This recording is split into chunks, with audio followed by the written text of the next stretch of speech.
today we are faced, I think, with the approach of what may be called the ultimate revolution, the final revolution, where a man can act directly on the mind-body of his fellows.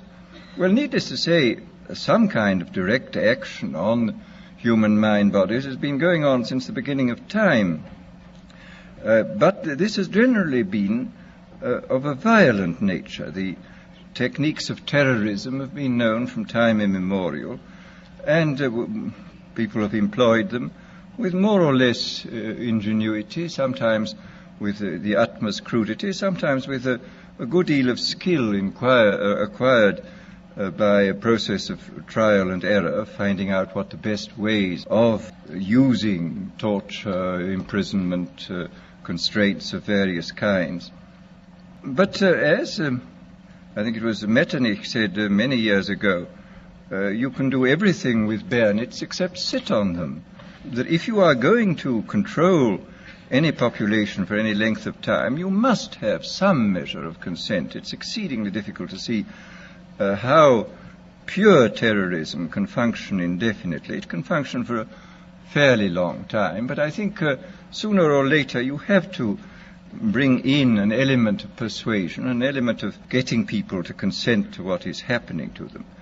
Well, it seems to me that the nature of the ultimate revolution with which we are now faced is precisely this, that we are in process of developing a whole series of techniques which will enable the controlling oligarchy, who have always existed and presumably always will exist, to get people actually to love their servitude. This is, seems to me, the ultimate in malevolent revolution, shall we say, and that there seems to be a general movement in the direction of this kind of ultimate revolution, this method of control by which people can be made to enjoy a state of affairs which, by any decent standard, they ought not to enjoy.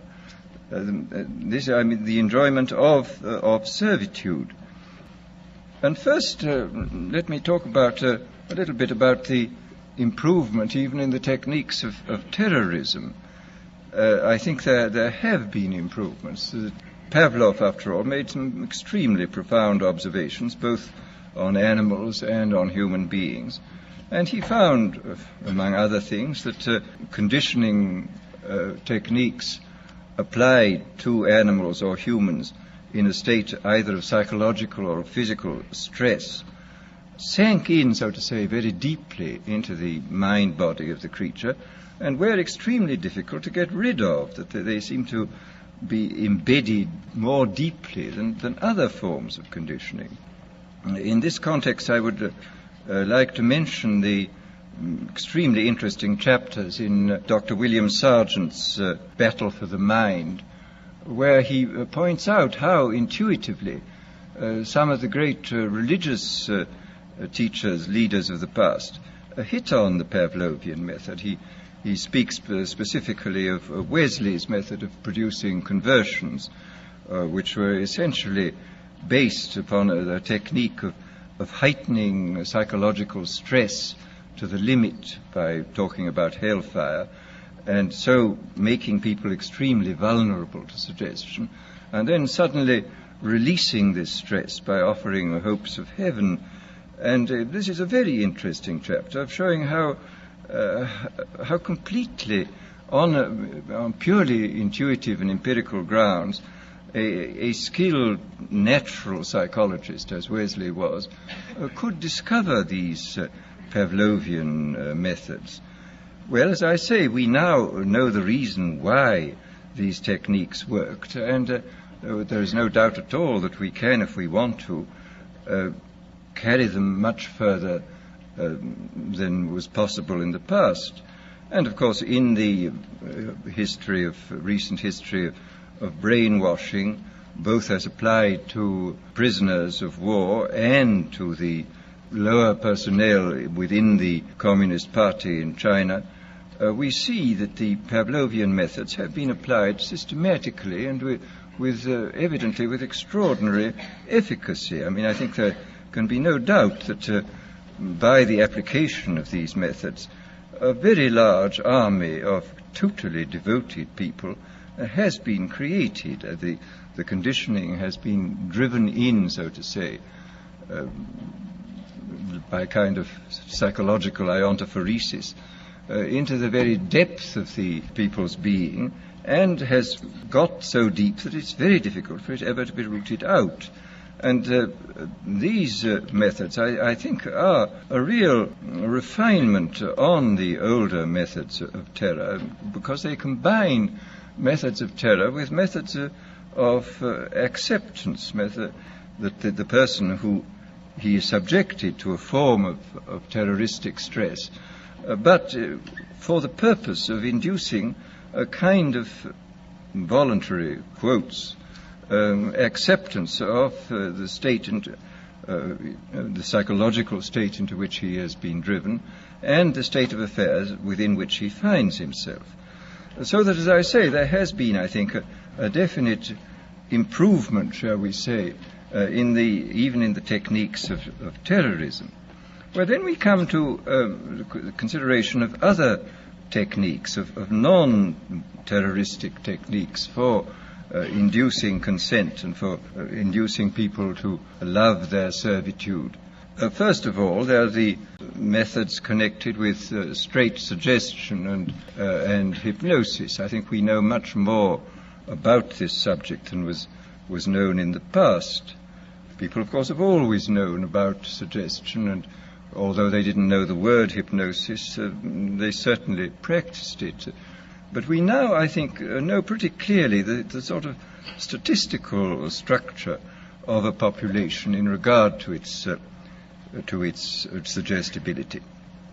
It's very interesting when you look at the findings in different fields. I mean, in the field of hypnosis, in the field of administering placebos, for example, in the field of general suggestion in states of drowsiness or of light sleep, you will find the same sorts of orders of magnitude continually cropping up. You will find, for example, that the experienced hypnotists will tell one that the percentage of people who can be hypnotized with the utmost facility, just like that, is about 20%. That about a corresponding number at the other end of the scale are very, very difficult or almost impossible to hypnotize, and that in between there lies a large mass of people who can, with more or less difficulty, be hypnotized, that they can gradually be, if you work hard enough at it, be got into the hypnotic state. And in the same way, the same sort of figures crop up again, for example, in relation to the administration of placebos. A big experiment was carried out 3 or 4 years ago in the General Hospital in Boston on post-operative cases where several hundred men and women suffering comparable kinds of pain after serious operations were given injections whenever they asked for them, whenever the pain got bad, and the injections 50% of the time were of morphia and 50% of the time were of distilled water. And about 20% of those who went through the experiment, about 20% of them got just as much relief from the distilled water as from the morphia. About 20% got no relief from the distilled water, and in between were those who got some relief or got relief occasionally. So here again we see the same sort of distribution. And I suspect also that it would not be at all difficult to recognize in very early childhood who were those who were extremely suggestible, who were those who were extremely unsuggestible, and who were those who occupied the intermediate space. Quite clearly, if everybody were extremely unsuggestible, organized society would be quite impossible. And if everybody were extremely suggestible, then dictatorship would be absolutely inevitable. I mean, it's very fortunate we have people who are moderately suggestible in the majority, and who therefore preserve us from dictatorship, but do permit organized society to be formed. But once given the fact that there are these 20% of highly suggestible people, it becomes quite clear that this is a matter of enormous political importance. For example, any demagogue who is able to get hold of a large number of these 20% of suggestible people and to organize them is really in a position to overthrow any government in any country. And I mean, I think this, after all, we've had the most incredible example in recent years of what can be done by efficient methods of suggestion and persuasion in the form of Hitler. Anybody who's read, for example, Bullock's Life of Hitler comes forth from this with a sort of horrified admiration for this infernal genius who really understood human weaknesses, I think, almost better than anybody, and who exploited them with all the resources then available. I mean, he knew everything. I mean, for example, he knew intuitively this Pavlovian truth that conditioning installed in a state of stress or fatigue it goes much deeper than conditioning installed at other times.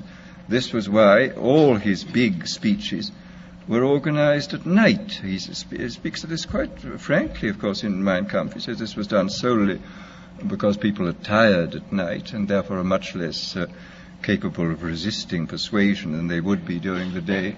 And we see in all his techniques, he was using, he had discovered intuitively and by trial and error a great many of the weaknesses which we now know about in a sort of scientific way, I think much more clearly than he did.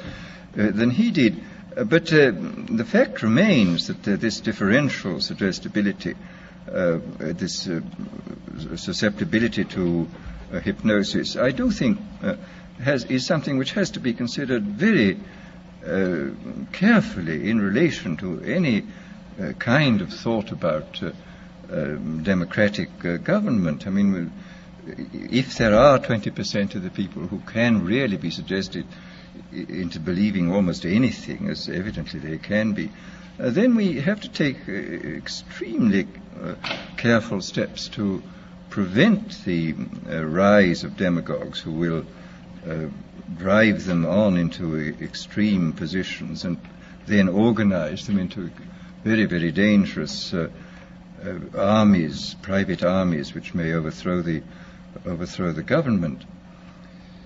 Well, this, as I say, is in this field of pure persuasion. I think we do know much more than we did in the past, and obviously we now have mechanisms for multiplying the demagogue's voice and image in a quite hallucinatory way. I mean, the television and the radio. Hitler was making enormous use of the radio. He could speak to millions of people simultaneously. I mean, this alone, of course, creates an enormous gulf between the modern and the ancient demagogue. The ancient demagogue could only appeal to as many people as his voice could reach by the yelling at his utmost, but the modern demagogue can touch literally millions at a time, and of course with the multiplication of his image, he can produce this kind of hallucinatory effect, which is of enormous hypnotic and suggestive importance. In these techniques, where the object of application is the human being, you're obviously up against the most dangerous situation. And what will be the temptation for those in power? I mean, after all, we pray regularly not to be led into temptation, and this is a very profound and important prayer. I mean, experience sadly shows that if we are tempted long enough and strongly enough, we almost invariably succumb, and that the whole process of setting up a decent society is essentially setting up a society in which temptations to abuse power and shall be reduced to a minimum. But these new techniques, I think, do constitute a series of very powerful temptations, which to those in authority may finally turn out to be irresistible. I hope not, but I think what you say is something which we have to think about. I mean, that this might be applied with justification, as you say, in the highest patriotic and moral terms, even in democratic societies. I trust not, but one never knows. In our world, there will be no emotions except fear, rage, triumph, and self-abasement. The sex instinct will be eradicated. We shall abolish the orgasm. There will be no loyalty except loyalty to the party.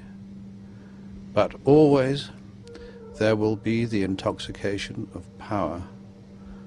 Always, at every moment, there will be the thrill of victory, the sensation of trampling on an enemy who is helpless. If you want a picture of the future, imagine a boot stamping on a human face forever. The moral to be drawn from this dangerous nightmare situation is a simple one. Don't let it happen. It depends on you.